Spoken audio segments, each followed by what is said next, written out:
ബലിപെരുന്നാൾ ദിവസത്തിൽ നടക്കുന്ന രണ്ട് കർമ്മങ്ങൾ, ഒന്ന് നമസ്കാരമാണ്, മറ്റൊന്ന് ബലികർമ്മമാണ്. ഒന്ന് സൃഷ്ടാവിനോടുള്ള കടമ നിർവഹിക്കുന്നു, മറ്റൊന്ന് സൃഷ്ടികളോട് തന്നെയുള്ള കടമ അള്ളാഹുവിന്റെ പൊരുത്തത്തിന് വേണ്ടി നിർവഹിക്കുന്ന അത്ഭുതകരമായ രണ്ട് അമലുകളാണ് പെരുന്നാൾ ദിവസത്തിൽ അള്ളാഹു സുബ്ഹാനഹു വ തആല നമുക്ക് നിയമമാക്കിയിട്ടുള്ളത്.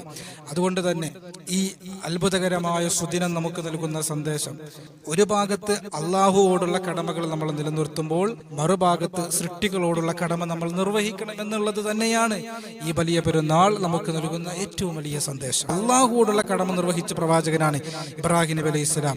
അതോടൊപ്പം ഇബ്രാഹിം നബി അലൈഹി ഇസ്ലാം ഭക്ഷണം കഴിക്കുമ്പോൾ അതിഥികളില്ലാതെ അദ്ദേഹം ഭക്ഷണം കഴിക്കില്ലായിരുന്നു. ഇർഹമു മൻ ഫിൽ അർളി യർഹമുക്കും മൻ ഫിസ് സമാ, ഭൂമിയിലുള്ളവരോട് നിങ്ങൾ കരുണ ചെയ്യുമ്പോൾ ആകാശത്തിന്റെ അധിപൻ നിങ്ങൾക്ക് കരുണ ചെയ്യുമെന്ന ഏറ്റവും വലിയ സന്ദേശമാണ് ഈ ഒരു പെരുന്നാൾ ദിവസത്തിൽ എൻ്റെ പ്രിയപ്പെട്ടവരോട് നൽകാനുള്ളത്.